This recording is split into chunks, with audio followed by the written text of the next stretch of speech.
Hello and a very warm welcome to Widowed AF. I'm your host, I'm Rosie Moss. I'm always here, and joining me I have guests from around the world who come on to have the opportunity to talk about the person that they've lost, to have this kind of chunk of time dedicated to their story.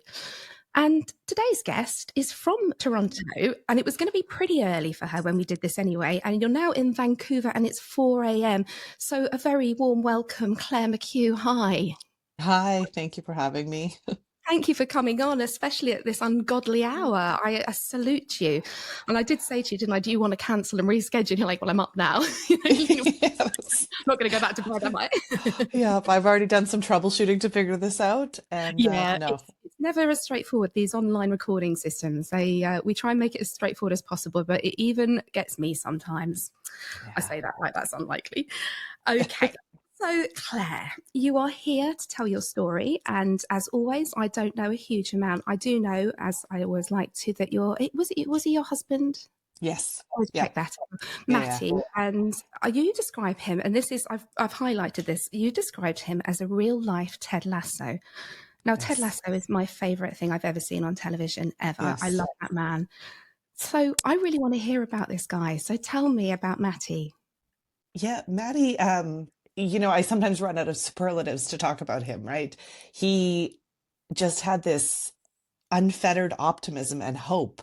And it was truly from the start of the time we met all the way through his illness. Like it was in moments annoyingly positive. I was going to say, was that annoying at times?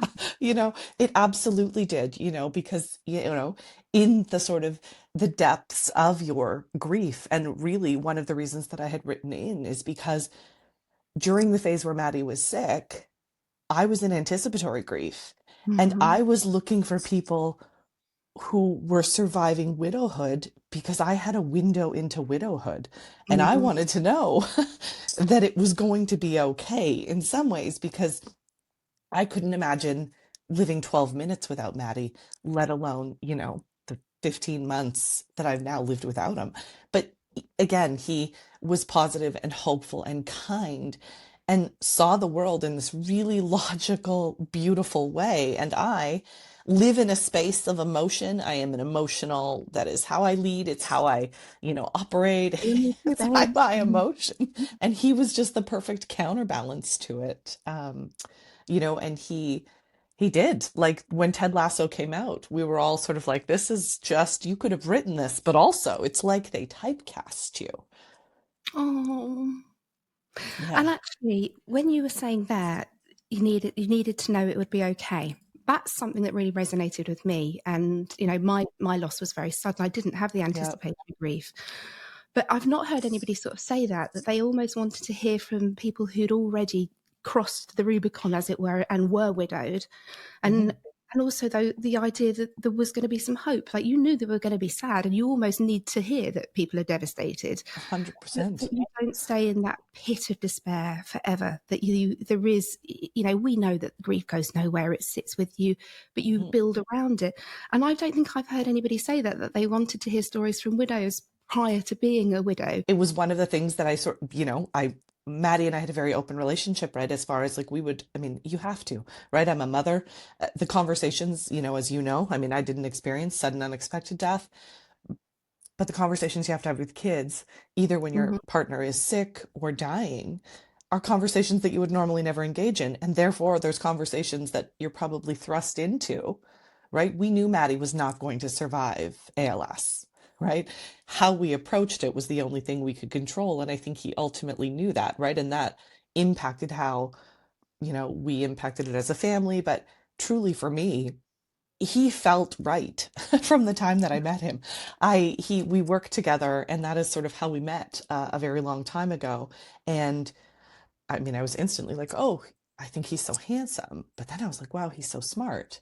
And I always, as our friendship developed, people are like, oh, are they going to date? Are they not going to date? But I always waited for the other shoe to drop because I'm like, there's no way What's wrong with him? somebody walks around the world this balanced, right?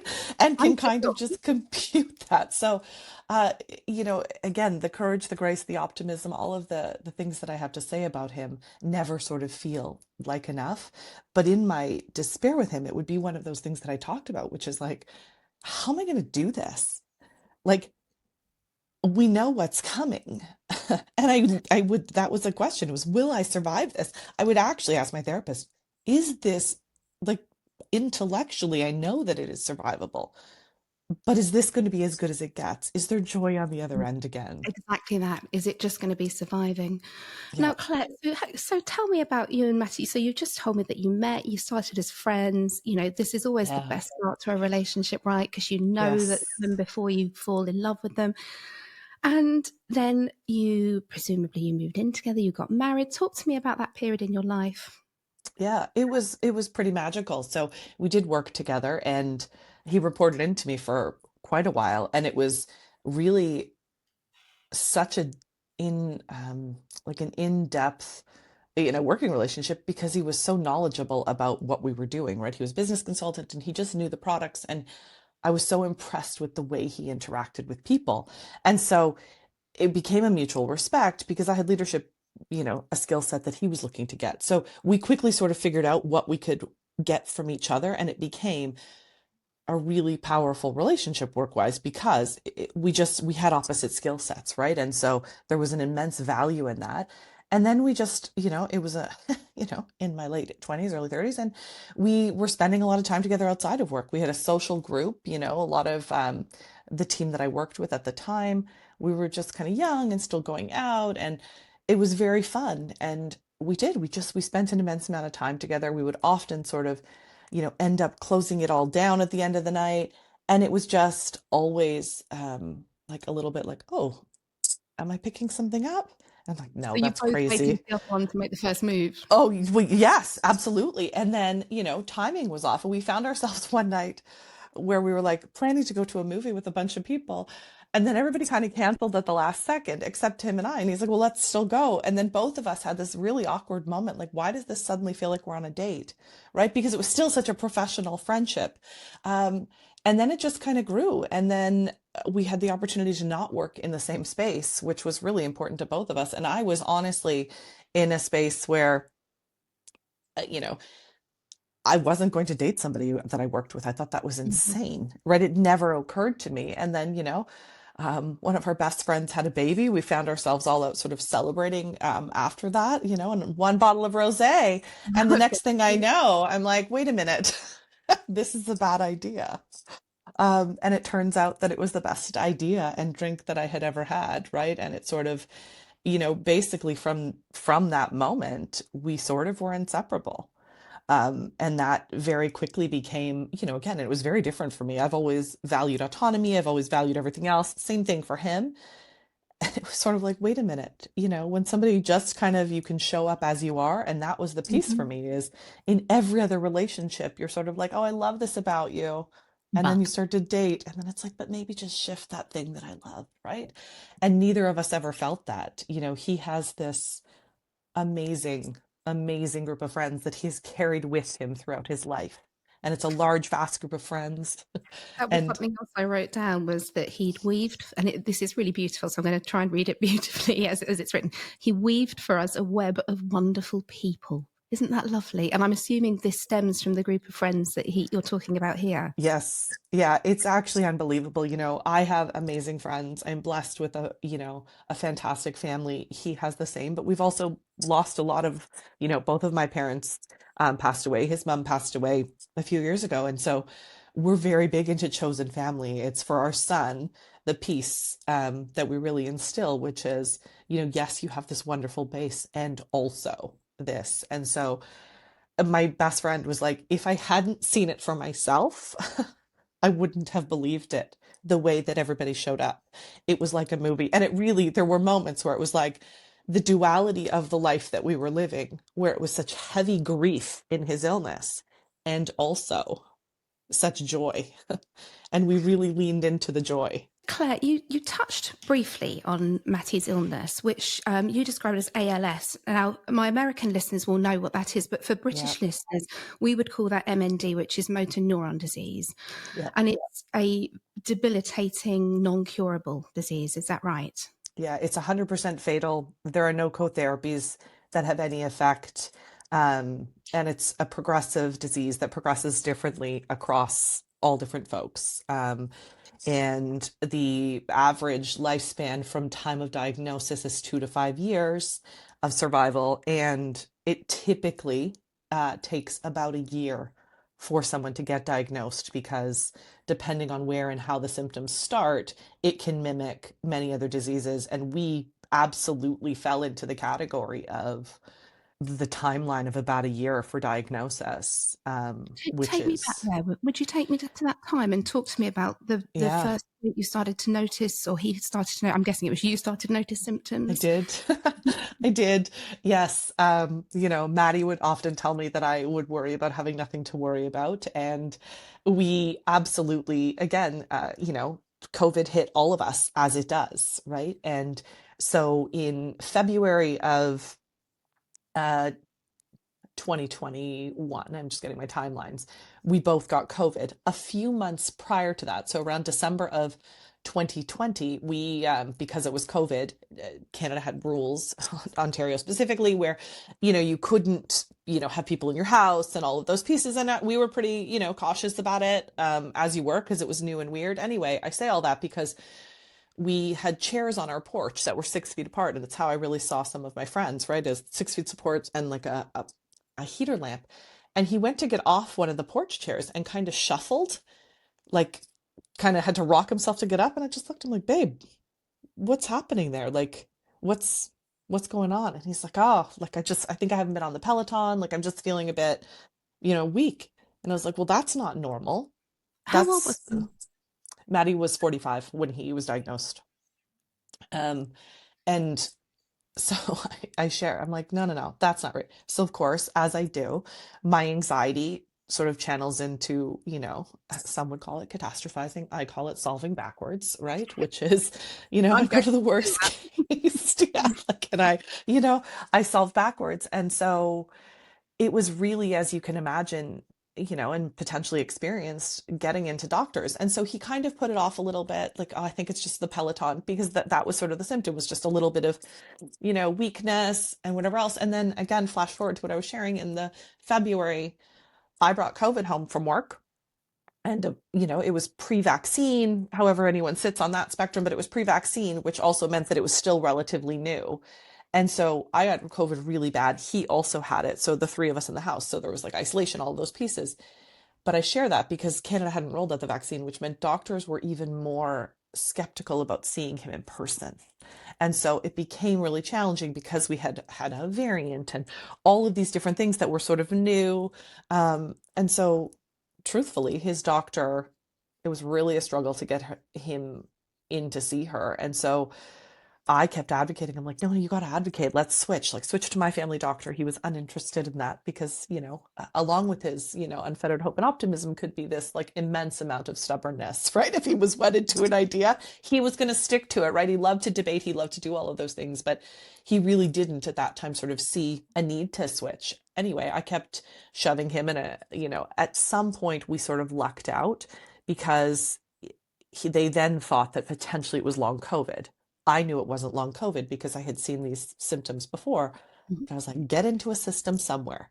This is a doctor at a hospital in Toronto. Anyway, so he walked through the doctor, who did a FaceTime call. And she was honestly, you sort of just need breaks in the darkness in those moments. And she was just a little bit of light. And she had said to him, she's like, I don't think this is long COVID, but I'm going to get you into the system, because he had explained, my wife is asking these things. And she's like, what does your wife think you need to do? And he listed it off. My wife thinks I need a CAT scan for this. She thinks I need a pad scan because it was his legs that he felt the weakness in. And so she's like, let me start to get you connected to some of those folks.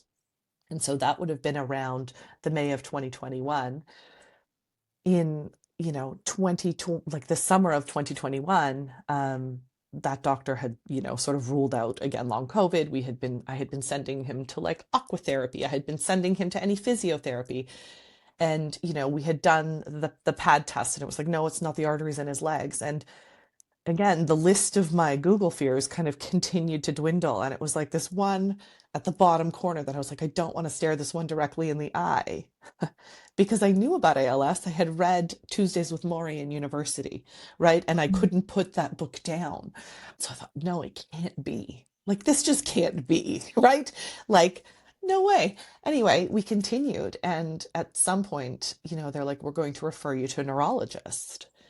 We're like, well, how long does that take? Because by this point, even summer, you could start to see the progression, right? The weakness had turned, his hands, had started to change, like weakness, like grasping things was a little bit more challenging. How was he at this point, with this kind of starting to lose like mobility? Was it mobility or is it sort of grip? It was grip at this point, right? And just he felt stiff. And then he was getting muscle fasciations, right? So if you sat next to him or when we would sleep, you could kind of feel like tremors, right? In his muscles, like his muscles were constantly, the neurons were dying, right? Which again, at the time, you don't really know. Anyway, we had to use our network of people because getting a referral, again, everything was backed up. And so we got into a neurologist in October. And they did his first electromagnet test, which is just sort of they really sort of sense what the muscles can read, right, as like a first gauge. So it's a painful test. It was several hours, and both of us left sort of with a sigh of like, oh, we should know, right? We'll get an answer now. Like we'll have something. A week passed by, 2 weeks passed by. Anyway, he had been referred at that time to the neurologist and a rheumatologist because it was either going to, at this point, they had sort of narrowed it down to it's either something neurological or potentially, autoimmune. And I look back at the fears that I had of some of the things that I had asked him to get tested for. And I think, oof, if only, which, again, and it's not to minimize that, but it was like, one, we knew 100% what, how terrible that would be. Anyway, October came and went, and we hadn't heard back from the neurologist. And he then had a rheumatology appointment, and I happened to be at work. And I worked at the time very close to what we call Hospital Row, and he sort of came down after that. And, he said, listen, he's like, I've just been to the rheumatologist. She has 100% shared that's not anything in the rheumatology space, that I definitely need to see the neurologist, but wouldn't share a hypothesis. And at that point, the devastation kind of sits because you're like, oof, I'm right on You've this. eliminated all other options. I'm right, I'm right on this. And I think for Mattie, in his mind, I think there was still a bit of, but maybe this could be something else, right? Maybe this could be something else. Anyway, I then started to call the doctor's office absolutely every single day. So no joke, every single day, left a message. We need you to call us back. We need this. Finally, in the first week of December, they called and they're like, hey, we need to connect because again, everything was virtual. And they said, okay, well, we're going to see you again in 6 months. And by this point, so we had gone in October to December, Mattie and I had a conversation because he had started to need a cane to walk because, again, he was just a weakness. He was getting unsteady. He was getting a bit nervous. And they wanted to see us in 6 months for a follow-up test. And, you do really need to advocate here. I think anywhere you do need somebody who is not afraid to just say, absolutely not. And Mattie would never have been that person. That just was not, in his demeanor. And I was like, listen, I have an 8-year-old son who's watched his father go from being able to throw a football, teach him how to kick sock, all of the things, to needing a cane and being able to unhold a pen. I am begging you. And that was the conversation. I am begging you. You cannot make us wait 6 months. That is just not acceptable. We're just not going to do it. I can visibly see this. Your test does not need to wait 6 months to see if there's progression. I can actually see That's what they this. did. So they did the test and they wanted to revisit in 6 months to see if there'd been progression. Yeah, and that's kind of what they try to do, right? Again, and that's sometimes why it can take, I imagine, in some cases, a year because takes hold so quickly. Oh yeah, his case was rapid. Anyway, we, thankfully, my literal begging got us an appointment in January. And that is where I call the unwanted house guest entered the room. It was January 25th. And, we went in for tests and I had taken the day off work. And he went in and he had to have the same round of painful testing, right? And it was, hours. And then they called us into the sterile room. And, this is doctor. She's like, listen, this is ALS. And she's like, as you can see, it's fast progressing. I don't know what else to tell you. Wow. And yeah, and I'm like, what do we do now? And to say that, to have the intellectual knowledge, I think your brain works in a couple of ways, right? So to have the intellectual sort of understanding that this was probably going to be the outcome is one thing. To have Hmm. somebody confirm it to you hits the other side of your brain, which is suddenly that, like, what am I going to tell Hudson? What am I going to tell, how am I going to tell his family? What am I going to do? And so at some point, I was very hysterical. And the doctor, Mattie just said, he's like, Claire, listen, he's like, this is terrible news. He's like, it's absolutely awful. But he's like, I could have been hit by a bus and I wouldn't have time to tell people that I love them. So he's like, let's not waste this time. And so that Oh, was one of those, therein lies the Ted Lasso. it just absolutely was. And that was sort of how he approached it. He's like, we're not going to squander it. And it also was how I took the lead in sort of trying to care for him for those couple of years, right? Which is, all right, we're going to lean into this. And it's a blessing to have that. And also in moments you're like, but I need to have the space to acknowledge that I'm devastated, Mhm. like this is absolutely devastating. And I can't grasp what that news is like to hear. He has this, all the same things, right? He's looking at a future that doesn't exist. And so for him to have the space in that moment to go, but also we're going to take what we've got and we're going to make something of it. So it really sort of allowed us to lead in that space for, you know, the time that we had while he was sick. And, for me, what I knew that I could do, because, like all things in life, right? You can't change some things, but you absolutely have an impact on how you show up for them, right? The choice is in how we show up. And I took it very seriously, as did Mattie, as did everybody we knew, that this was also going to be how Hudson, my son, viewed death and adversity for the rest of his life. And so it was a real big responsibility with, like, how do we do this? How do you navigate this? What do these conversations sound like? And the only thing that I could promise him at the time was, you'll have my unfettered honesty. I can't tell you anything but the truth. And so And, whatever questions you'll ask. Yeah. and Mrs. Hudson, who was 8 at the time. 8 at the time. Um, Yeah. and I'm sorry, I realised that I did slightly interrupt you there, but I just No, wanted to that's, say to you that the way you talked about wanting to model a good kind of, I don't know even what the term would be, the anticipatory grief, I guess, modeling good anticipatory grief. There's a lot of words in there to a yeah, child to show them that, yes, this terrible thing is going to happen, and I'm sure it was utterly, utterly terrible, it but was, that you were going to pull together as a family and you were going to grab life by the horns and find joy mhm. together. It's made me go a bit goosebumpy, that has, actually, because I've not, I've had to tell children their dad had died, and Lord knows, no, I don't want to wish that on anyone. But that kind of having to tell them that something's coming up the road and there's nothing, you think I can fix everything because I'm your mum and I Yeah, can't fix this for you. yes, And that really got me, as you said that. And so Hudson, he's 8 and much adored, I imagine. yeah, And are you comfortable telling me how that conversation was with him yeah, when you knew? yeah, absolutely. It was, again, I shared this a bit earlier. One of the things that was deeply important for me is, taking care of Mattie throughout this and also taking care of Hudson, right? You kind of have to, prioritize, but my anxiety will often turn into, an action checklist or that. And I approached Mattie's illness that way. And I also approached, Hudson. And so I kept Googling, I kept looking. Um, and I didn't know what to do. All I knew again was that we were going to go through this as a family. It was going to change things. It had already changed things, right?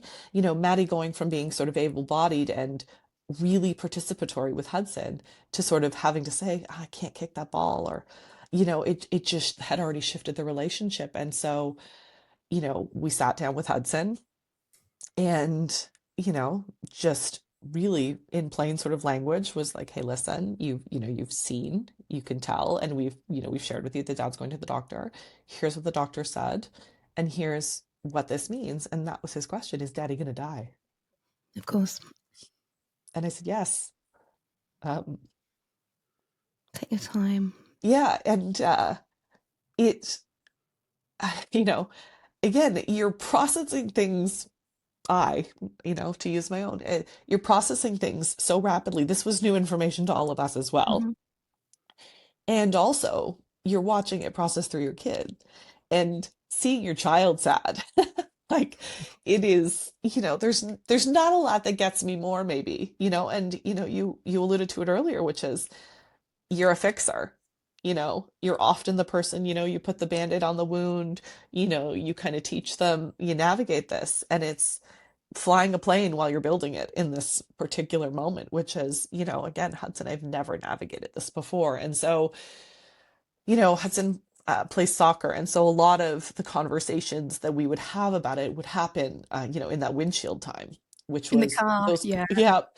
And those conversations would often, be with me. And, he would ask really difficult, pointed questions. Oh yeah, And do the that. honesty was, that's what I could give him back. And, it was really important for us, as it was like anything else, for us, for all the process. And so one of the things that we did, in my, again, I allowed myself January 25th, to live the devastation we shared with Hudson. And then the 26th, because the next step was getting an appointment with the ALS clinic, I was already calling. And my birthday falls on the Marathon. 27th of January. Yep. The 27th of January was my birthday, and it was the last thing that I felt like doing. And I came down the stairs that morning. And, again, I shared Mattie was already, using like assistive devices at that point. And I came down and he was decorating the house for my birthday. And there is still in my home it's a heart balloon. Um, and it still sits up. I won't take it down. It's survived I was Christmas decorations. But it sits up there because it's a moment for me where I was like, in what he has just learned about himself, he still feels like there is space for this, where literally I could think of nothing else I would rather do. But it was also, again, it's like, well, how do we model this? And again, I know that's maybe not right for everybody, but how do we model this? Like the duality of the world and the coexistence of sort of good and bad, because that truly was going to happen. And it was happening. And I don't know what the options are. But I know as a parent, as you're grieving, and we were immediately thrust into grief, right? Like that's, I think, the thing for people, on the other side of it, where it's, we've been grieving prior to his death, and we don't get a bonus no. deduction of grief on the other side. Like there's no like lessening on the other side, right? And so it really was important in those moments, because honestly, there are moments in those days, especially as his caregiver, where it was heavy and it was Mhm. difficult and it was all of the things. And so we would really, truly, where we could crack the light, we would, sort of sit under it for just a second and soak it in if we could. And I mean, he sounds like a man that was absolutely deeply in love with you. That's what I hear in that. That Yeah. to receive that devastating news and then to want to make it special for you. Yeah. We often say it on here, but why is it always the bloody good ones? Yeah. It's, yeah, I don't know. So, at what point did Matty have to stop work? Because I'm thinking, once you became his caregiver, did you have to stop work as well, or go part time? Oh yeah. So Maddie had, when that conversation that I was sharing earlier in the December, we had both decided, um, with that neurologist at that time, that I think he started to sort of, I think it started to absorb for him that this was going to be something life altering, right? And he knew because he couldn't walk, because he couldn't do that. And our jobs required both walking and both, like all of the things, right? You had to be agile, and we work for a technology company. And so you had to also be able to use your hands to engage with the technology. And so we had decided at that point that regardless of what it was, the time for him to take a leave. So he left in the December of 2021. He took a leave from work. And the day of the diagnosis. And we are fortunate that we work for an amazing company, and we work with amazing people who knew us both, right? And so they had been through, again, life is what life is. My pregnancy with Hudson was very dramatic, right? Which is again foreshadowing for who my son is. And um, they had just sort of been by us. And so them knowing that we both needed to take a leave. And so when I shared sort of, hey, this is the diagnosis that we've had, I took that time off of work. And again, those were moments where Mattie could still do the things, right? So Make we the most of immediately, it. yeah, we took some of our best friends. And again, there was a checklist of things, right? I kept calling the ALS clinic. I was getting a passport for Hudson because his was expired during the pandemic. I was researching what I could on the internet around ALS, and so had started I had somebody in to install a railing. I had, a bunch of things. And this was because we couldn't get into the ALS clinic. I'm like, well, what do I do? How do I do this? What I knew that I could do, and what I could do is, again, I'm organized. I can get all of, I can kind of do those things. And so I really channeled that. I got Hudson into therapy right away. And we were fortunate enough that, his therapist, worked specifically in grief. So again, the world was sort of organizing for my boys. Just how can I do this? Let's get these things in. Um, Do you and know what I'm not hearing though? And that's what was there for you. And I know that you've talked about having lots of friends and family, but it sounds to and we, the old adage of you must put your own oxygen mask on mm, first. It kind of doesn't apply in grief, does it? it Especially doesn't. when there's children, because you kind of can't pause. You what I did, and I know many of us do, is it almost freezes. We just put it inside, and at some point Pandora's box will have to open. But that's an enormous weight to bear for a prolonged period of time, which this is. And Yes. I'm hearing what a brilliant mother you are, what a caring, devoted wife and a respected employee. And I feel like I'm sort of, blowing smoke up your bottom, but this is very much coming across from you. And I just feel a bit sorry for that woman who's juggling all those plates and Yeah. really wishing somebody would see her, because she doesn't want to ask for help because she's too proud. Well, what I learned, so there was a few things, right? One, which was, we did have, and, people initially asked for help. And I think wrapping my head around the enormity of the immediacy of life, it was all I could control. Because I'll tell you, looking further down the road to being a solo parent was too much. Hmm. And I knew I needed to get there. Again, it's where I found moments and pockets, right? I needed to hear people who had a story similar to this, right? And I didn't know anybody. I'm in my 40s. I was there wasn't people who were sharing their stories, right? I looked, I was like, where are the anticipatory support groups? And they just didn't exist. And so you're right. Like, people, and it's advice that you give, and it's well-meaning advice, which is you do have to put your oxygen mask on, and so people would be like, well, how are you self-caring? And I'm like, well, I'm not, because quite Right. frankly, yeah, quite frankly, the thing that I liked to do is take a bath, and I've ripped it out because I don't want him to trip getting in and out of a bath. And so we've Oh, ripped the tub out to make it accessible, because I can't take the you space in can't my even have brain a bath. to do that. So there wasn't. And, it was reaffirming to me once we got, again, I think the lovely receptionist at the ALS clinic, local, which again, we're lucky that because we live in Toronto, the major suburb, the ALS clinic happened to be 20 minutes from our home.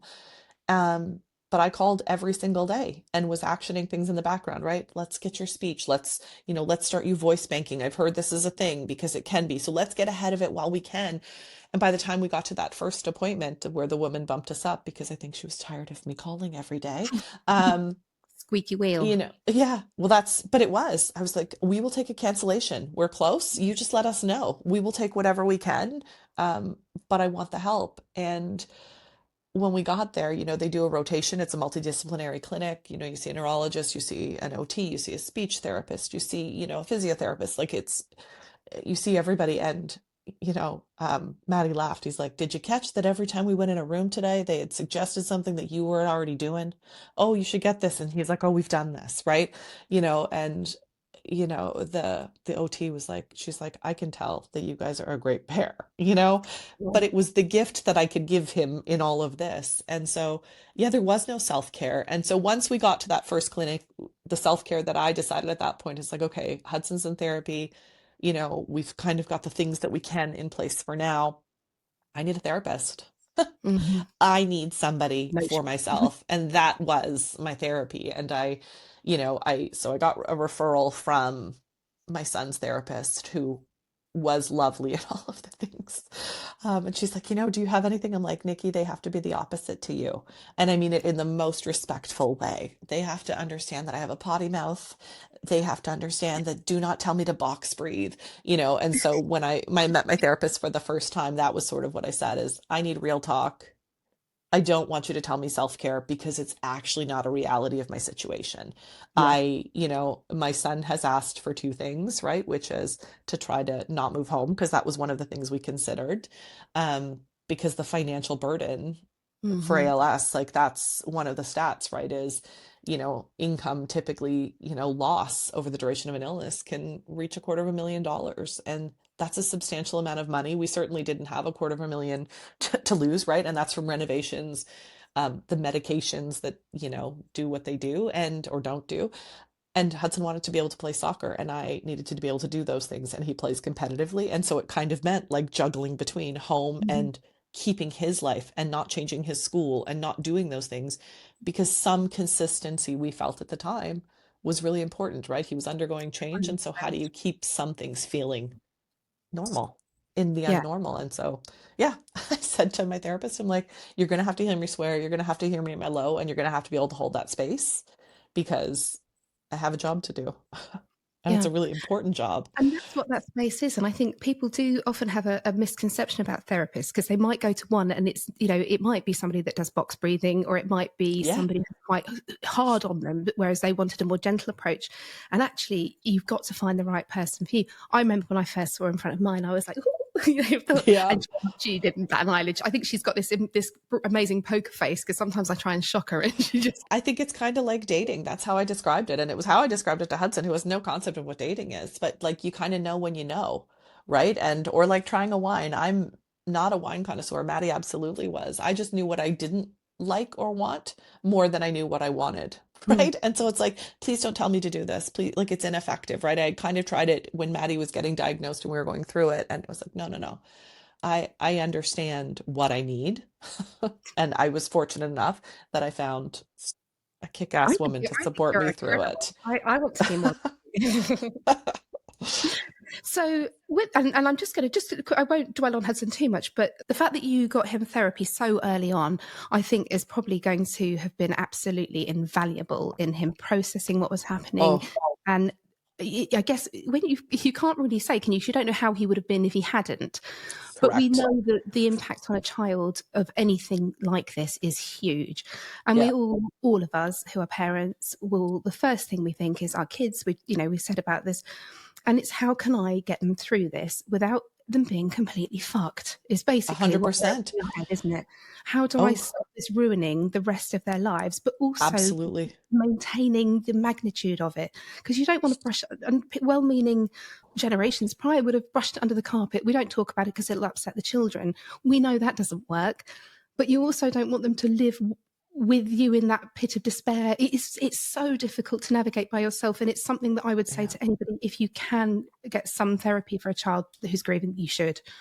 Oh, yeah. And I You understand know, that it's also a privilege, right? I, yeah. I understand that access to those things, right, is absolutely a privilege. And again, credit to the company we worked for. It was something, that again, benefits would cover most, not all, similar to the medications, but it absolutely did. And, it was a good partnership. And that's sort of what I appreciated, which is, I'm like, listen, this is his space. Like, unless you think there is something that I absolutely need to Mhm. know, this is his space. And I need him to have a safe space other than me. Because also, as I shared at the outset, I process emotionally. And so I'm a crier, and I wanted Hudson to know that is how I express, right? And I think what was helpful for me, because kids, again, Hudson heard that news, that conversation, we were sitting in the living room and he got up and he's like, okay, I'm going to go and I want to go play PlayStation.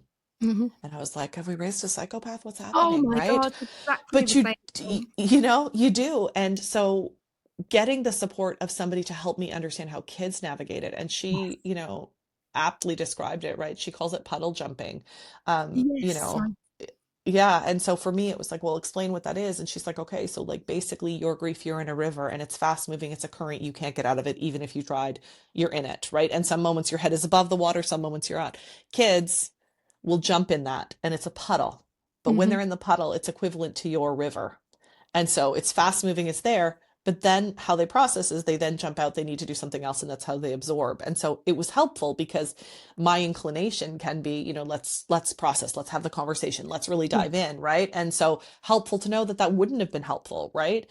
There was some kids grief articles that in my anxiety in the middle of the night when I was fretting my life, that I would send to her. And one was, My Life, My Illness. And it's a workbook that Kids Grief put together. And it really is all about, how someone else's illness can impact their life, right? And it's talking it through what parts of the body, right? So Hudson was really educated on those spaces. And, you know, we really did. It was, again, even in death, and, Maddie's death was another space, right? In terms of like how Hudson would experience death for the first time. But in the life, a couple sort of months, again, this was probably the March and the April, I had turned to him, we went for a walk and I said, hey, listen, I've seen this thing, ALS is doing a fundraiser, had like, I'm drowning.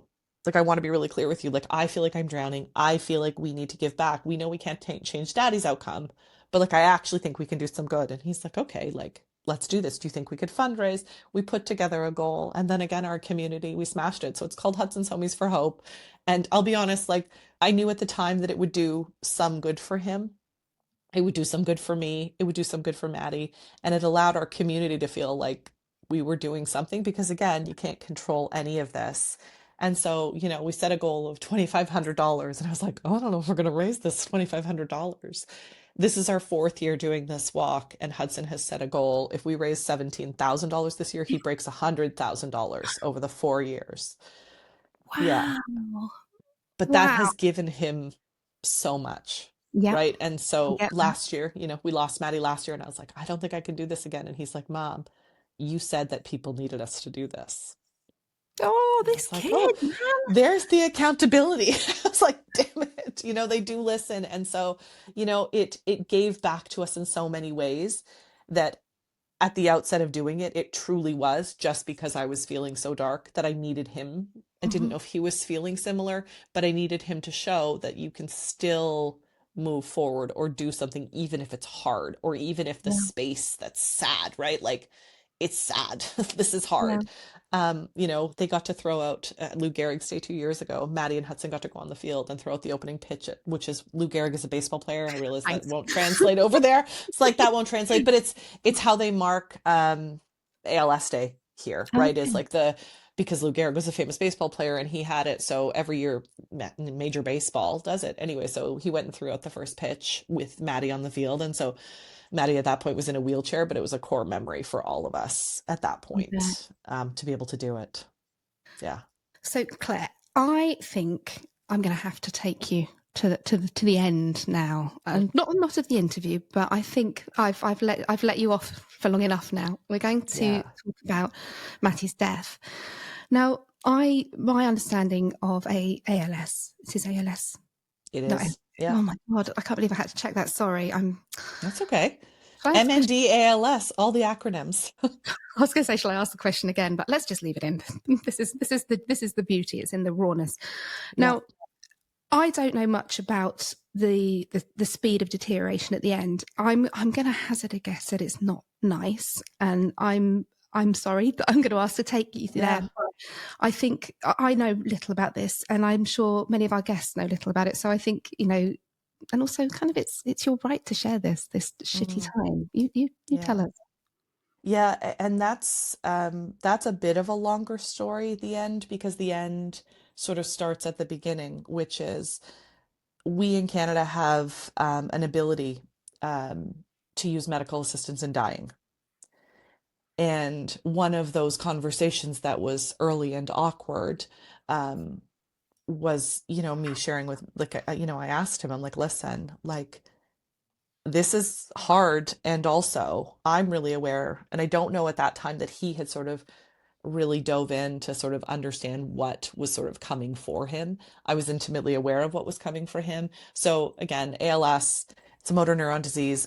It affects your brain's ability, right? It shuts all of your motor neurons. So, it affects the ability for people to walk, to talk, eventually to speak, and to swallow. And your lungs are an organ, so it really kind of goes after everything, right? It slowly kills you, and your brain stays very sharp throughout. And so the progression of Maddie's was really, really rapid, and it's why we snuck as many things in as we could, and we really did capture a lot of joy. We spent a lot of time with his friends, but initially he sort of he shrugged the conversation away, and I was like, okay, I got to ask why. He was more worried that it may affect like a life insurance benefit, or there may be some sort of knock-on effect. And as I shared with him at the time, I'm like, listen, having taken the time off work or having to do these things, we are financially impacted regardless. The thing that I can give you is a good death. Mm-hmm. That is a thing, and choice and timing. And so I share that as the prelude to, once it started to progress, once swallowing became challenging, his speech was impacted. Like, it all sort of happened pretty quickly. And sort of, by the May of 2023, it had progressed pretty rapidly. We had invested in a motorized wheelchair at that point. And again, for families going through this, you're thrust into anticipatory grief in a real way. You know that you have so much ahead of you in terms of all of that space, but also financially, all of the things that we had to do. Like Maddie's, again, as I shared, there's no cost, like there's no co-therapies. The medication that they were hoping would work was $10,000 a month. You know, um, In Canada, would you s- pay for that yourselves so it's through health? not covered because, ALS is considered a rare disease, so it's not covered. You can sometimes get compassionate care grants. We were fortunate that, we made an appeal through our insurance company and they covered it for us. But again, for some families, ours included, you couldn't, right? So you have loss of income because I was the caregiver. His income has shifted because he's on a disability. So it's financially ruinous, it's emotionally ruinous, and then also, you see a disease progress. And in some ways, you know, preserving Maddie's dignity, because he was such a dignified human, was something that I could give him. And so that included death. And so he engaged in the process of MAiD, which is medical assistance in dying. And again, that was something that that Kids Grief also had a workbook on, right? Which was to allow Hudson. So once we knew that that was going to be the process, we engaged with the therapist, we engaged with Hudson, and we really wanted Hudson to know and to understand why and how and what this would look like. And again, hey, timelines. So there was a timeline in June of 2023 where Maddie's like, I just don't think I can do this anymore. Um, I just, and that's impossible to hear, right? Like, it's a really hard thing to hear. And I was like, okay, your best friend is getting married in 3 weeks. And, even those moments, right, where you're still engaging in the world and you're so happy, and yet your life, you know what I mean? Like, again, the duality Mhm. of being so excited anyway. And so I was like, let's get through that one. And then, like, how do you tell people? Because we were never going to be secret about all of these things, right? But also, how do you tell people that this is going to be something that you engage in? Because unless you're in the circumstance, it's very easy to think you would do something different. Of course. Theoretically supporting something and supporting somebody, like even for myself, theoretically supporting it because I absolutely think that with the conditions, with the right things, it's the right thing for somebody to do. I agree. And then having to make the decisions and having to make the Mhm. plans and figure out what that looks like. Anyway, so we had sort of sort of the false run in the summer. And I had just said to Maddie, I'm like, listen, like, I actually think you can still squeeze some joy out of this. And so he had tentatively wanted to set it up for that summer. And he's like, I kind of agree. And so it allowed us a little bit more time together. Again, I was just fully off work at that point. And as the time came, it really started to rapidly progress. So we headed into 2024. I didn't think, I was white knuckled for the rest of 2023, to be honest with you. And I often will say to the therapist, I'm like, well, look at those, later months at some other point. That's a problem for another day because, again, the how we got through, just the level of care, the level of the physicality of it all, just the level of emotion of watching your person who is so articulate and so smart struggle to be understood by people, you know, the, again, the level of things, right? Like just all of the help that people want to give. And it's like, I don't know what I can offload. No. Like, this is so deeply personal to me that it's not that I don't want to be helped. There's no hero complex here, but I'm going to preserve this man's dignity because we lived it out loud. Our door was open and we had people over all of the time. And, the level again of care was I was his arms, I was his legs. And often by the end, I was his interpreter as well, because I was the last person who was able to really understand him. And so we headed into January. And we knew that it was coming, and we had kind of talked, and one of the things that Mattie really wanted to do, because he was pragmatic and thoughtful, was he also wanted the opportunity to donate organs if he was eligible in MAiD, right, which is something that we don't see a lot of people do. And so I wasn't really able to facilitate, part of setting up MAiD is you can't be part of it. It actually has to be the person. So I was Right. completely removed from that organ donation. I was, deeply and intimately involved. Anyway, that has to be done at a hospital, right? So that kind of shifted, I kind of started to frame it. And so mid-February, Mattie had made the decision. It was a 2-week sort of runway because of the organ donation. And, I had sent a letter out essentially to our family and friends.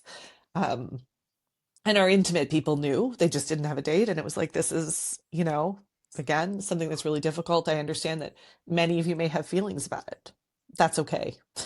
However you choose to feel about it is okay. Here's how we're going to deal with it. I think, and I truly fundamentally believe, for Hudson to learn and for Mattie to have, I think that where you can, if people can leave the world the way they enter it, surrounded by joy and by love, that is the ultimate gift you can give to somebody. And if you will engage with us in this, let's do that for him, you know? And so, um, people really responded to it. I think most people don't know how to hold that, which is, gosh, we have a date, you know? And so it was important for Mattie that he was able to be there for one of Hudson's last birthdays. And so Hudson's birthday falls on the 24th Feb, and Mattie died on the 28th of Feb last year. And it was all of the things that, if you could give the gift to somebody. So I think I shared with you, his friends were incredible. So the week leading up to it, as you may or may not be able to imagine, I didn't know how I would survive it. I knew that, again, it's like a checklist. You kind of have to get through it. Having talked to Hudson through it, right? And again, we had been working for months with the therapist on what it would look like technically, what it would feel like, and then just sort of engaging him and what do you think this could look like, like what do you think this could all be and feel. And so that was important for me to, again, we want to make sure that he feels loved. We want to make sure you Mm. feel supported. We just, and also there is a power in, my best friend at one point was like, oh my gosh, she's like, I just watch everybody come and process their grief through you too.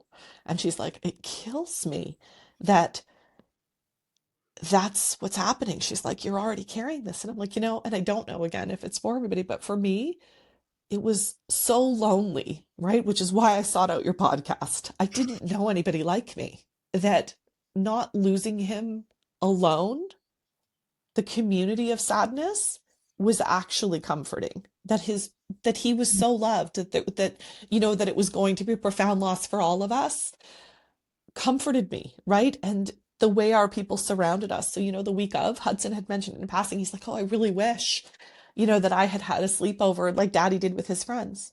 So those men all brought sleeping bags and crashed on our living room floor the week of, and brought the same snacks and put on the same movies. And so, they all slept in my living room that week. At some point, there was like guitar playing and music. Mattie was a huge Pearl Jam fan. And so that was the experience that we had. And then the morning of, I'll tell you, I did not sleep the night before. And again, How there was a was lot of she? prep. How was I feeling? I don't even know Mm, that I could articulate how I was feeling. I think I was so worried about how everyone else was going to be, Mattie specifically, right? I yeah. can't imagine having the mental fortitude to have made the decision that, again, we had described for Hudson, listen, this is about joy in life. And this is how daddy has defined it, right? He wants to be able to speak and he wants to be able to eat. And those things have both gotten infinitely more difficult, right? He's a foodie. He is verbose and argumentative and all of those things and likes to engage. And those things have shifted. And so this is a way for daddy to, to be able to get some control back in a space where he's had no control. Oh, just going to Oh, ask you, sorry. yeah. It's a difficult question to ask, and I sort of, I mean, I'm denied about whether to ask you, but I'm going to anyway, and you Yeah, don't have ask. to. Yeah, yeah. So, for a child, a lot of, and I have interviewed more people than I wish I had who've lost parents to suicide, and a lot of the anger, the resentment, the abandonment for a child will come from that feeling of them Mhm. choosing to leave. Now, obviously, in Mattie's case, this is different. He's got a No, terminal I illness. understand the parallel though. But how did you, this must have been something that you both felt very strongly about conveying to him, that this was, he wasn't choosing to leave you sooner, he was choosing Oh to yeah. leave you while he could still communicate with you. I'm, yeah. Yeah.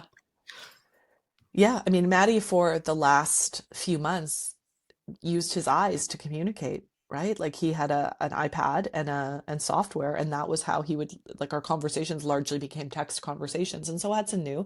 And again, we had been engaging in this conversation at this point with Hudson for 7 or 8 months. Mm, And it really is helping him to understand, right? Like daddy didn't choose ALS. And, because we had also done the pre-work of this is also what will happen with ALS, right?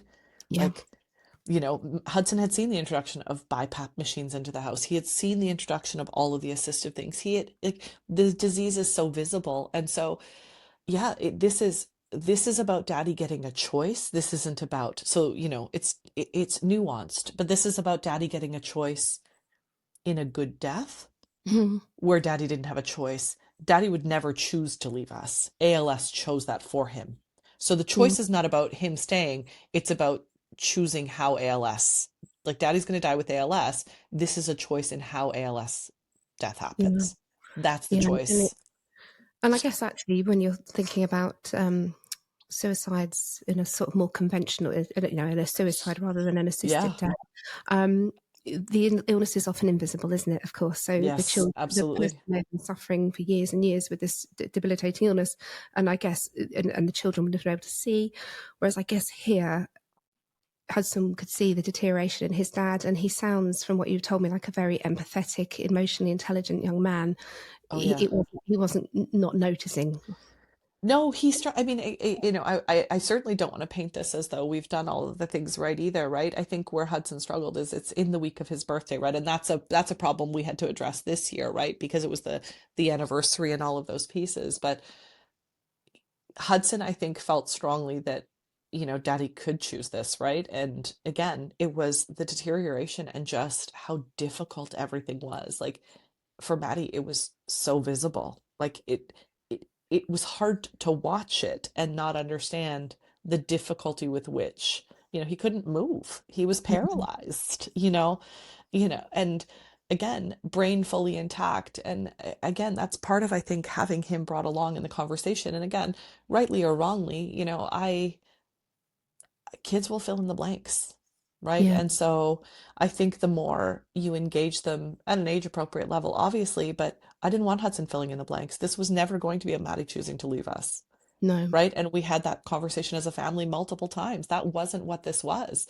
But, again, really what comes is you suffocate, right? Like your lungs stop working, right? And it's a slow death unless you sort of want some sort of medical intervention as far as like a tracheotomy, right? And that wasn't something Maddie wanted. Maddie did not want, like, that was where it was going to be the bridge too far for him. And so, yeah, it is, again, using the tools, using the support of um, the therapist. And again, just this is going to be how he views death, and you have some control over that for him. Can I ask, because I am very interested in the Yeah. notion of assisted dying. I've recorded a podcast with an anonymous guest whose husband had to go to Switzerland because it's not legal in the UK. Yes. We're making some moves towards it, but it's slow and steady. And because of the nature of what I do, because of the suffering that I hear about, because of Mm. families who have been forced to watch people they love die in undignified, painful Yep. ways, it's something that I don't know whether I had a strong feeling. I think I've always been pro it, and but the more I hear about the dignity that it offers, the more pro I become. And I again, would you be comfortable telling me about what happens on the day? Yeah, absolutely. And it looks different. Based on, again, a variety of things, right? So you can actually have a doctor that will come to the house. So somebody comes a couple of days before, and like I said, Maddie wanted to be an organ donor, and I didn't think you could donate organs with ALS, to be honest. I was like, oh, you can do that? Like they just seem to be, oh, okay. I'm thinking And how even now. gracious of you. Yeah, how gracious of you to do this, but also what? And so you can have a doctor come to your home, right? Maddie was very passionate that that was not where he wanted to die, right? He didn't want that association for me. Again, and potentially at that point Hudson might have felt different, but they also have in Canada something called MAiD House, which is a space that you can go and use. Um, that again, the doctors would show up. You can have people over. Like it can kind of become your home away from home for that, so that you don't have the same experience of then waiting for a medical exam or all of the process. Because of the donation, it happens in a hospital. And because of that, it has to happen specifically in the ICU because for organ donations, once everything is administered, you very quickly have to go into surgery, right? And so again, that also added to it all. So the process wise, which again Hudson was very familiar with, is you have an IV inserted a couple of days before. You'll then have you have the nursing staff, they come and they help get you set up, but they'll administer a drug that kind of that slows everything down and kind of puts you into a state of unconscious, and then they do a countdown, and then they administer another drug which stops the heart. And so you're on sort of a countdown, but the doctor is there through the entirety of the process, right? Here's what I'm going to do. And Hudson again had a lot of questions. He's like, oh, because again he knew the book, like he understood. He's like, oh, is this what you're about to do? And so And the fact that they allowed him to ask questions, that she was fantastic. he was included in the process. And I mean, it's awful weird as it sounds, and I'm not comparing your husband to a cat, but I can remember my cat died when I was a child, and I was so devastated, and I went with my dad to the vet, and it was my first introduction to death. It was quite an innocent introduction to death. Yeah. But even I could comprehend at that age that the cat was better off that way. Mm, Because I could see this yeah. cat suffering, and children they are much more empathetic than we realise. And, again, by giving him the book so that he was informed, with a lot of knowledge is power, right? And so he felt Well, like it's he not had to, scary, right? It takes the medical piece out of yeah, it. yeah, Yeah, and yeah. the doctors were fantastic. And again, I know, I wrote a letter to the surgeons who were going to operate. Sorry. It's Um, okay. for me, it was important. I had fought tirelessly through those years to take care of him, and I needed them to know who he was, even in those moments, right? And so it was important for me. I sent photos and pictures, and again, he was a Pearl Jam fan, and so that I just asked him, like, the thing you could do for all of us is play Pearl Jam's greatest hits as you're doing the surgery. And so even in the room prior to that, right, I think I'd shared with you, we have a bit of a sense of dark humor in our home, and it probably is what keeps us afloat. And there was lots of really intense moments. There were lots of moments that were cut with humor, and that's just our family's coping mechanism. And like I said, my family surrounded us, and then on the day of, we created a playlist, and we were surrounded, the core four of Maddie's best friends, his dad, his brother, my brothers, our family. So we were surrounded by 20 people, and we did a toast. Maddie made some jokes, and he left this world surrounded by the people that loved him most, getting some choice. having compassion, being held by by me and his son and the space. And I think even for him in those moments, knowing that we weren't even going to have to leave that space, we were leaving without him, but we were leaving surrounded by this wonderful web of people, right, that he had crafted for us. And so the beauty of the moment and the heaviness of that moment, I think, impacted and bonded us all again in a pretty significant way. And death on TV looks a certain way, right? And I've been, I was with my father when he passed, and my mother, and then Maddie's mother. So I had already, for myself, I understood what that was going to be like, and for everyone else in the room, it was the first time that they were all going through this, right? And it was um, yeah, saying goodbye to him is heavy and hard, and giving him this, like, that is what I said to him, is I'm like, I know that I said that I don't know how to do most of the things that we have done in the last 2 years, but I really don't know how I do this. Mm. And I want you to stay. I love you to stay, but also I love you too much to make you do those things for me or for Hudson, right? And so again, the intellectual portion of supporting something and thinking it's great and giving people the, death with dignity, and having to navigate somebody through that is also just so complex. Lizard brain. It is complex. And so, as beautiful as it was, and as profoundly like difficult as it was the right thing for Mattie. And, I stand by that. And yeah, I think again, where you can't control things, you can influence it. And we knew that death was coming. This wasn't something, again, that wasn't going No. to come. How he died is the only thing that he could control. And he went on to save 6 lives as he died, as his ended 6 others, I right? was So going to ask about the organ donation. Yeah. generally you get 2 or 3 organs.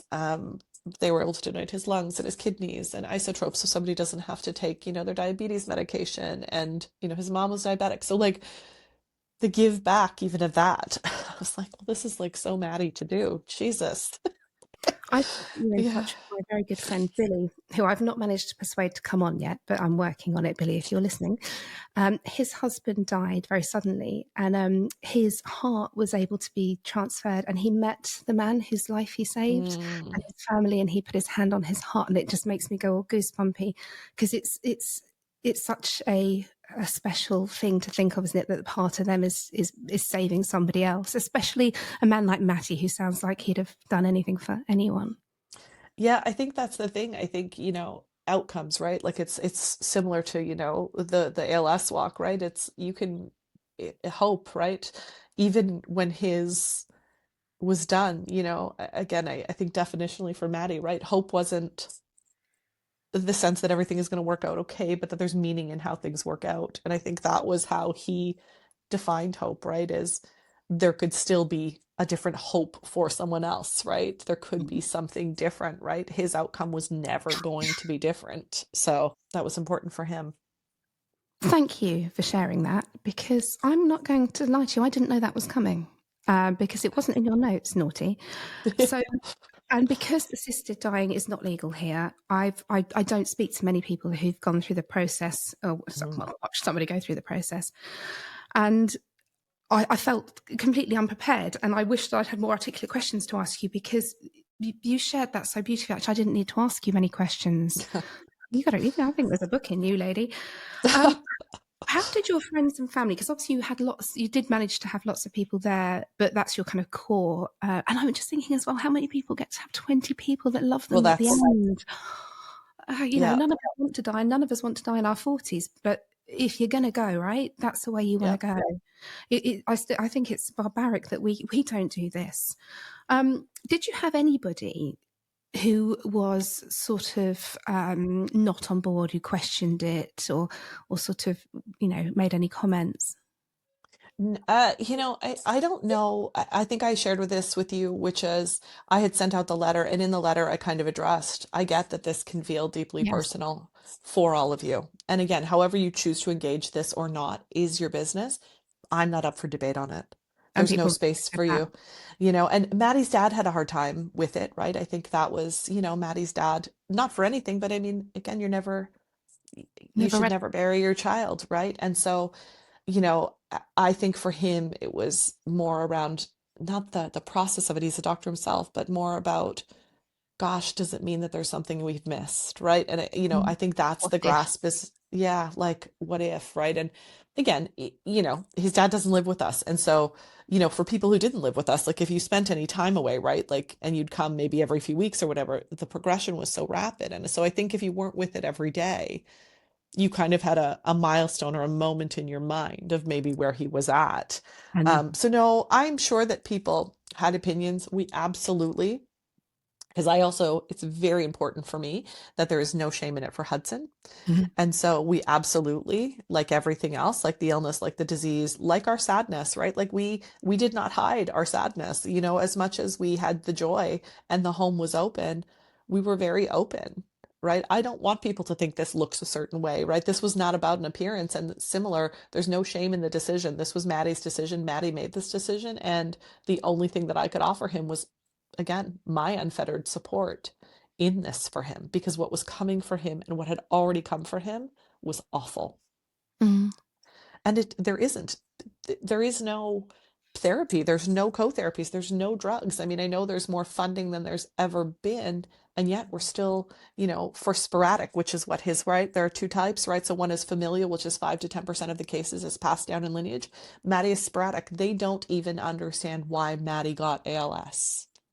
So there's no family history. We did all the genetic testing, because there's the other elephant in the room, Of right? course. Is, oh my God, is this coming for my son? And so, having no understanding even about the illness, like the choice in death is the only option. And again, ALS is a very rapid, slow, painful progression. And most people, again, it can, it depend on how it hits you even quicker and kill you even quicker. So no, there's absolutely no shame in this for us. We absolutely lived out loud. And that wasn't a space where we were going to entertain it. You can take your theoretical debates to somebody who's not actually going through it, because until you Mhm. walk a mile in my shoes, I'm I'm not here for your debate captain practice. Oh, I like your attitude very much. Um, I do. I do. I think I that. appreciate that. No, I do. I'm really enjoying talking to you. Now, when you came home from the hospital, and again, this is a very unusual scenario because ordinarily it would perhaps be you, Hudson, maybe a parent, but there's quite a lot of you. What did you do? So our friends had arranged food to be delivered for us all, and we similar had just opened up the home. Maddie, again, a lot of his friends are of the Jewish faith, and I only share that because Shiva is something that people Yes. will do as part of that. And so we opened up the door. I am. My family is from Scotland, right? I am the first Oh, generation of my really? family born here. My sister actually still lives in the UK, and so we will take any excuse to come over there. Hudson's a big soccer fan, but they had arranged food because they sort of asked, right? And I was like, oh God, like again, all of the things, like I can't make a decision about what this looks like. Like at that point, I was like, no, I've made the last decision that I'm going to make for today, right? Yeah. Which is how I'm going to get Maddie there, all of the pieces, like what that's going to look like anyway. So they were kind and careful. And, again, we just had people come in to the house kind of all day, and the house got more and more full with our friends and our families, the family who had stayed there, and then people who, again, we had sort of shared after the fact, right? Like we had included a big group in the disclosure piece, and then, it was broader. Like at that point, it went out. And so people started to come by, and so there were many, many drinks shared, many sort of stories, and there was so one of again, Maddie had a vast range of interests, right? He was um, again, just he could really talk to anybody about anything, right? And yeah, I'll get there. I'm taking a circuitous route to this point, but The listeners are used to that. he yeah, he was a photographer, and in part of the speech that I shared at a celebration of life is, it used to be so, Hudson and I would be like, oh my God, why are you taking so long or taking so many pictures, right? And then he would capture these photos, and you're like, God, did we go on the same trips? Like we would Mhm. compare our photos. I'm like, where did you take that picture? Or he would just capture people. And, I started to view it, and I think it's a really helpful thing for me as how he viewed the world or how he walked through the Mhm. world. He could see through his photography, right? And he could capture people in a beautiful light, right? He just saw the positive in people, and I think it resonated in how he took a photo, and angles of buildings or obscure things that became these like stunning photos. And so he also was a design snob. And so when we moved in together for the first time, I was like, "Oh, you want opinions about all of these things?" Anyway, long story short, the ALS Society, one of the things that they really do, because some of the equipment is really expensive, is they'll have like equipment loans. And one of it was like a sit to stand sort of lazy boy chair. And he was so opposed to it. He's like, "That thing is not coming into our house. It is so ugly." It by far was the most critical piece of equipment, right? He was in that all the time. He did not want a hospital bed. He did not want any of the, those things entering the house. Anyway, it was still in the house because he had obviously been in it the morning we left for the hospital, and it sort of became this weird shrine. Nobody would sit in it.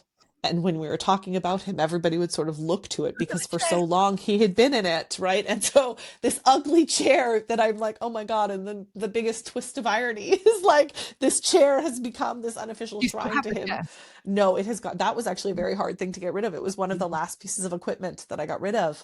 Um, and again, for months and months, people would just kind of come over and they would, again, you'd be talking about him and you'd find yourself rubbing the chenille brown fabric, right? Like it sort of remained. But yeah, it very much became again the space of community, which was again in death how we were in life, right? Which is we really allowed the community in, and our chosen family, showed up and they wanted to show up. And gosh, like they showed up in the days and weeks and months and are still showing up for Hudson in the best of ways.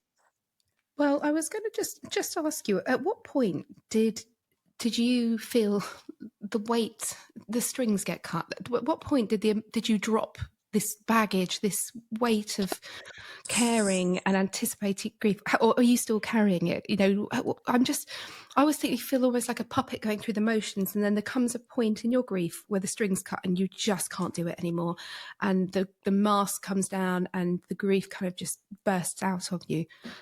This is scary if you've not gone through it yet, right? Yeah, it's that is overwhelming in and of itself, right? The enormity of all of it. And so I lived that grief out loud very much. I again And then didn't that have a was place. mentally. Yeah, I Mm. absolutely. And I think for me, it was like I said, I express through crying. I am a crier. Mm. That is that is Really how I healthy way to express. process stuff, though, isn't it? Crying. We see it as a Yeah, sign of weakness. It's so good.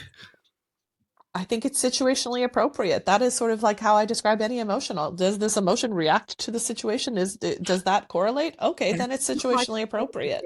situationally appropriate. I'll be Yeah, I have honest. lots of emotions that are not situationally approached, right? Like in my caregiving, I was like, oh, this is not a career for me. This is hard and it's mentally draining and I want to show up perfectly and I'm not doing this well. And I'm, again, maybe I'm frustrated and I'm tired and I don't want to hear my name called one more time. Mhm. And yet I want to hear my name called for all of eternity from him, and again, it's like duality of going through all of that at a time. But that's Um, almost like when you have a baby. You love this baby and you're so grateful for them, but you just would like them to not make any noise Need and you can something. sleep. Yeah, And of course, you're going from being wife, lover, friend to very much caregiver, and that strips 100%. the two of you of your identity as a couple quite a lot as well. Oh, And absolutely. I understand that it is the gift that you can give, and that you consider yourself privileged in many ways that you're able to, but it is also an enormous responsibility, one that very few Yeah. of us are equipped for. Very few of us are medically trained, and suddenly you have to become an expert in whatever condition they're suffering from. So it is, and I think you say yourself you've sought out therapy, that you openly grieved, and I think that is by far the healthiest way of doing it.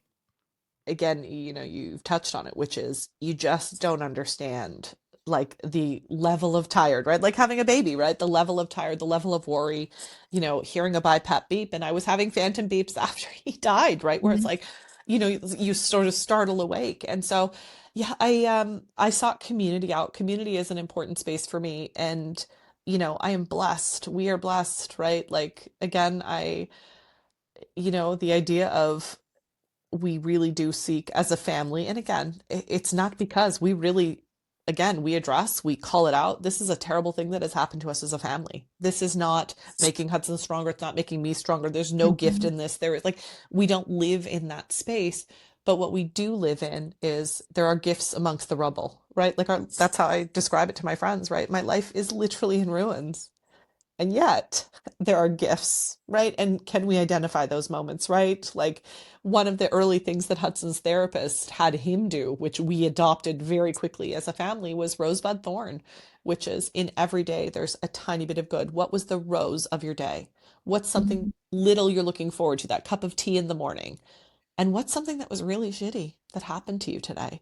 Let's normalize Mm. just saying that things aren't always perfect, right? And so, again, for me to just, and again, Mattie really sort of took the lead on this. For us to allow him to take the lead, we opened the door. And that also meant that our grief was on display, right? Mattie's illness was on display. We weren't going to hide away, right? He never hid, he never cowered, he never did any of those things. It was on display for everybody to see. And I think post death, that is absolutely the space that I'm advocating for myself and for Hudson.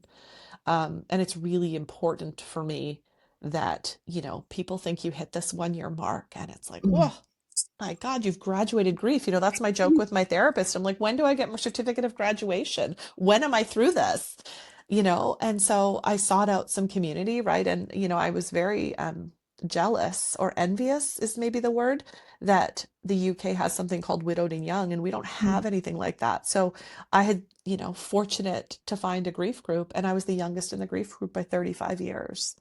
And again, it's not that there's not a similarity in journey, right? These folks are mourning their people, and they are mourning, but they're also then looking to occupy space because that puts them into their 80s, right? Which is like, oh no, I don't have space. How am I going to fucking keep a job? How am I going to get to work every day? How am I keeping this kid alive? Like, Mhm. I miss my person. The person that I want to talk about how terrible I feel is the person that is gone. Mattie grounded me in all of the things that we faced as a couple. And we faced a lot of adversity as a couple. And he was able to ground, right? Like he could just ground me in that. And so the ground is the rubble, right? It's unsteady, it's shaky. There are moments where you're like, oh, I hear you, I channel you, but oh my God, I need you. And, I most recently found a group, like a bereaved families group, and I was fortunate enough and unfortunate enough, right? I think you say it on the show sometimes, which is Mhm. it's a club nobody wants to be a part of, But you've right? got This is some great not, people in there. and I had said to, I manifested and I'm like, I just want to meet somebody who understands, because try as hard as my friends do, and they do, unless you understand the nuance of grief and you can say the things in a space where somebody goes, yeah, I get that. That's a And it's that powerful thing. unique grief of your partner. Many people will have lost Yes, a parent or a it's friend, different.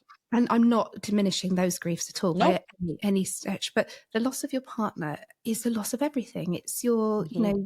your future, your past, your financial support, your friendship, your sex life, Everything, all everything. of it. Yeah. Oh yeah, there's not an area it doesn't touch, right? Like it just it doesn't. And and I say this because again, it's nuance, right? Which is by no means, even after Mattie was diagnosed, by no means would I have defined myself as suicidal. Hmm. However, was I like, God, I've got this spirit to live?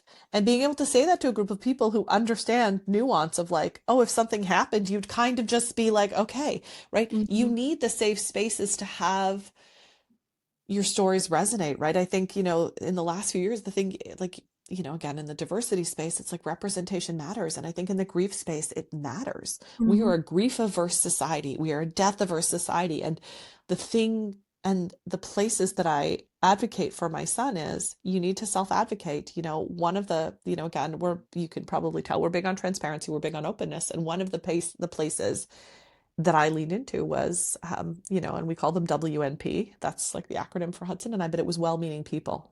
Hmm. And I'm like, Hudson, let me introduce you to this concept of a WMP. We're going to find them everywhere. And let me tell you some of the BS that they're going to tell you because you are 11. And here are some of the ways in which I heard stories as a child, right? You have to be strong for your mom. You're the No. man of the house now. Yep. You are not. Hmm. You are a child and you're going to take up that space. And I either need you, Hudson, in those moments. Like that was the coaching. I either need you to say to somebody, that's actually just not true. You're comfortable to push back on an adult because you have the words, the language, the understanding, or to understand where it's coming from, which is it's rooted in kindness.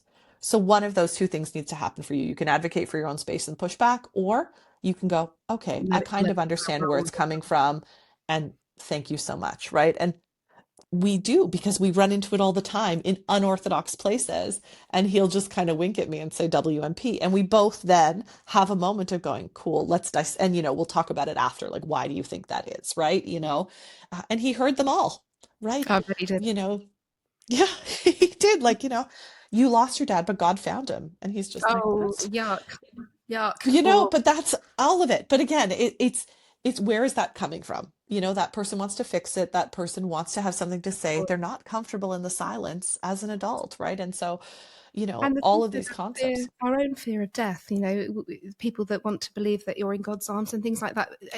Oh, that's no If it judgment from comforts you, me. great. Gives you comfort. Yeah, exactly. Exactly that. Oh, Claire, I could talk to you for ages and ages and Yeah. ages. Thank you. Yeah, this has been one of the most fascinating conversations. Thank you so much for Oh, I sharing all this. appreciate that.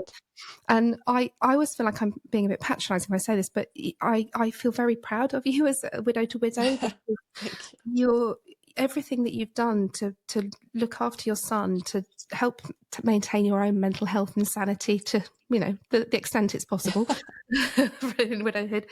You've done it all, and you've done it all relatively quickly. You've not kind of wallowed and then gone on and done it. You've been proactive throughout the whole process. Again, wallowing, perfectly valid response as well.